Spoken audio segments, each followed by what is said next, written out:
Confusion? Ignorance. Ignorance. Hope. Whole? Hope. Hope. Vulnerable. Vulnerable. Guilty. Guilty. Confused again? Okay. Responsible. Responsible? Deep? Surprised? Sad. Sad? Okay. Can people start to, anyone willing to share a little bit about the word that they've used, or if you didn't use a word, and just describe tell us a little bit more about what you're feeling. You can come up to the mic, or we can pass it to you. I said reality. I lived through it. I graduated from Virginia Tech in 1999 after having to sue my university for discrimination coming out of the education department, being around people who was going to teach our kids and who was still racist towards me and didn't understand. I don't want to teach those kids. And I said, wait a minute, I'm one of those kids. So it's reality. Sort of the reason why I'm a teacher now, trying to fight back.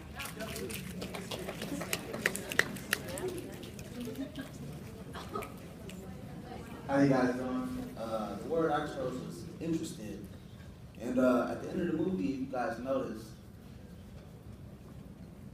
a lot of the students that were engaged, they were listening to music, they were doing a poem, spoken word, and he was like, what's the next step? And what really jumped out at me was, by the way, I'm going to promote my job. I work with Project Boys, Boys with Communication and Education, and we were recently working with this group that uses the arts to kind of challenge social justice, kind of bring people's perspective, and that's what really jumped out at me. I think one of the next steps is actually trying to bring our communities closer together. One of the most obvious answers throughout that film was the art.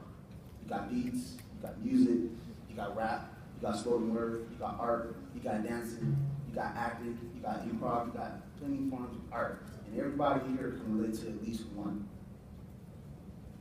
Thank you for bringing that up. That's the first time someone brought that up, actually, and I love that. And that was a really meaningful experience for the kids in the film, because they had these really tough workshops together. And then to be able to kind of finish off with that beat making lab was a great outlet for all the stuff that's been processed throughout the year.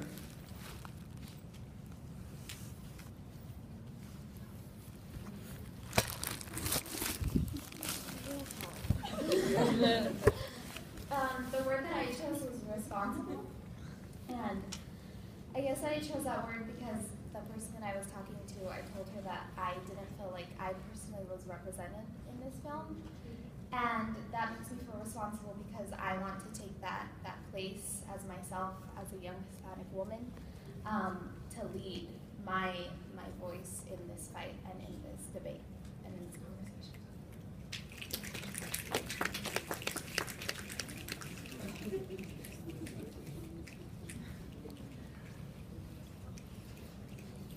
I use the word changed because I don't think we can experience what we experienced here tonight without being changed.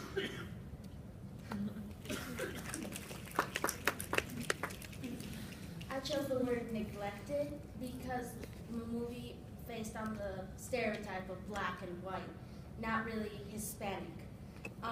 Because we go through the same things where we're either stereotyped as illegal or having nothing to do with any of the Hispanic culture. And I go through that every day. There is no in between. Either I am viewed as American or illegal. And it's something that we really need to change.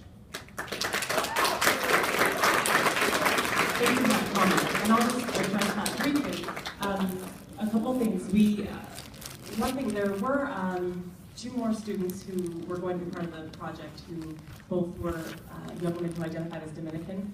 And they had our initial interviews with them, and they were going to go away with us. And then at the last minute, they both had to not participate for, one had a family crisis and one had a parent that decided they didn't want them to go through with it. So I hear that, and we wanted a lot of different voices. And I think we really tried to have a lot of different voices. And what I loved about this group is that they really wanted to not just be defined by the box that people had been trying to put them in all their lives. And so we hope that came out, I hope that came out from the film, to see them as individuals as well. Thank you for your comment.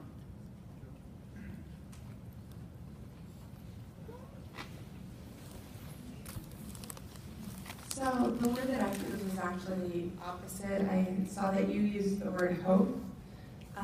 And one of the things that I felt after watching was a little bit hopeless because it was more talking about how we can't do individual things or be individually nice to change this. It needs to be more than that, and it needs to be completely systemic. It made me feel a little bit hopeless. Thank you. I think that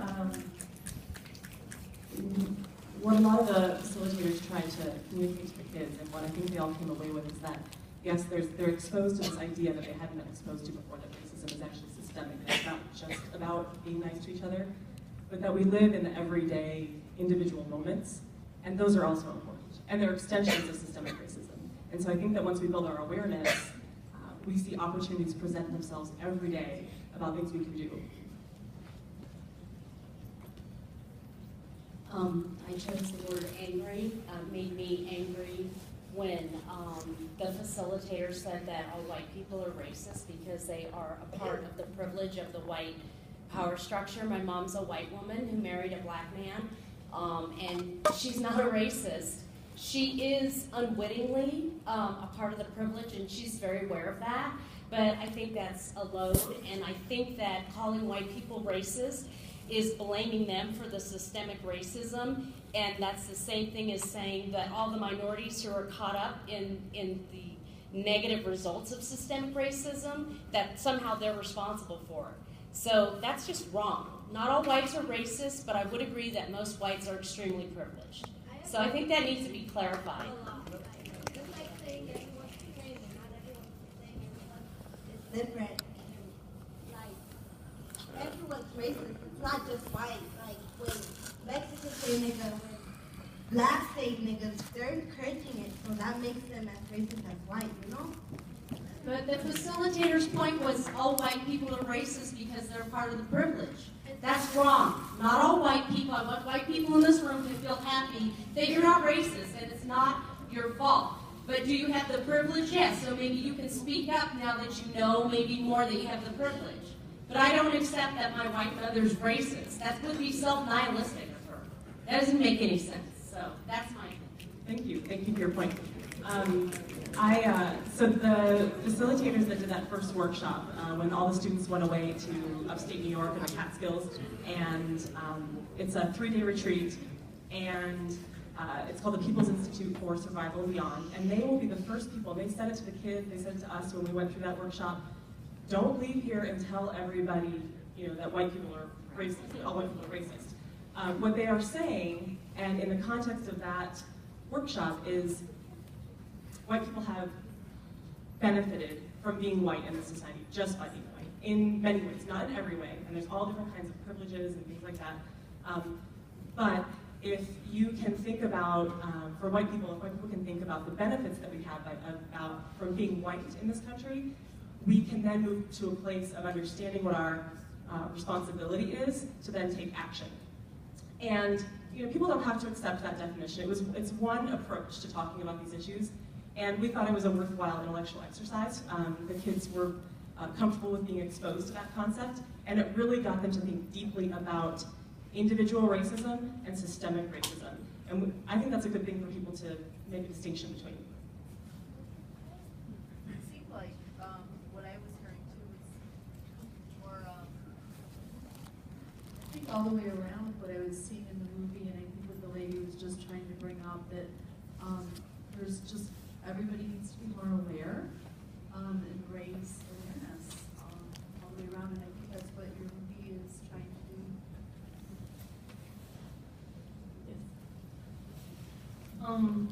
What I want to, the word I use is understanding, because throughout my life, people were always like, you can't do this, you can't do that because you're black.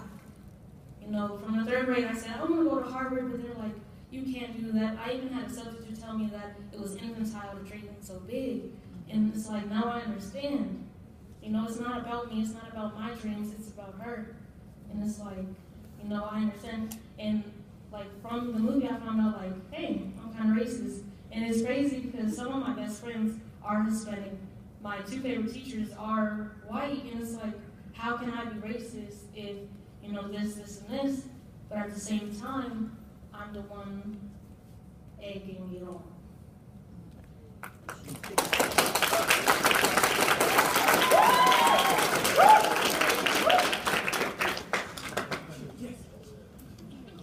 Well, I didn't usually use the word for the movie, but I think they touched on the subject that they really didn't go into in depth, was that I think that racism is so integrated into our society that now we're just like exposing it to our children without us even knowing with cartoons and movies.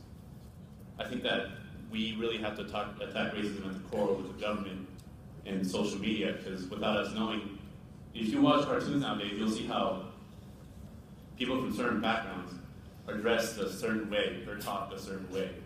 So I feel like it's not only our job to teach children right from wrong, we have to kind of show them what they're being exposed to at an early age.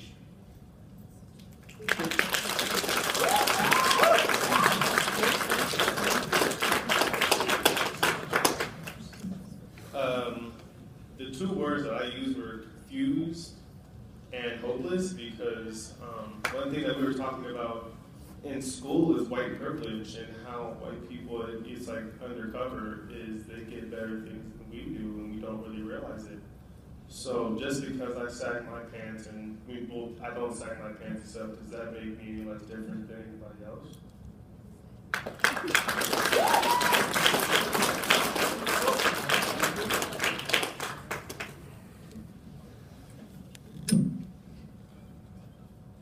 Really grateful for this film, so thank you to the whole community for putting that together, and it's so nice to see such a great group today.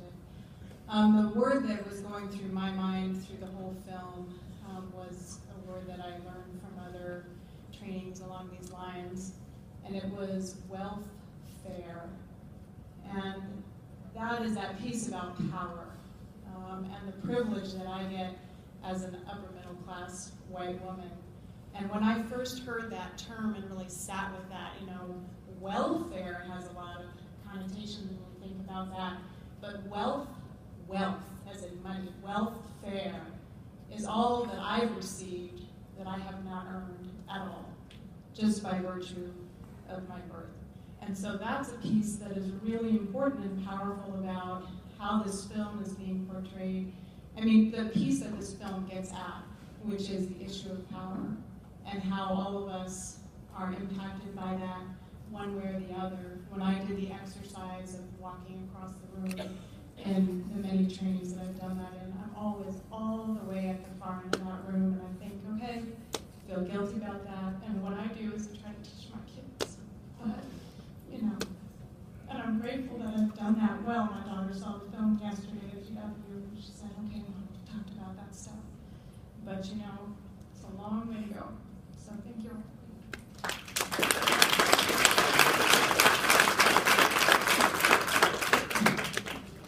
So I didn't scream out a word, but if I had, it would have been difficult, because I think these issues are difficult to talk about, and difficult to define, and difficult to kind of get, you know, our heads around. A big piece, you know, for me, is that difference between individual racism and what people call systemic or maybe structural racism. And the reality is, you know, that's a bit of a rough thing. For my part, I haven't experienced a heck of a lot of quote-unquote individual racism.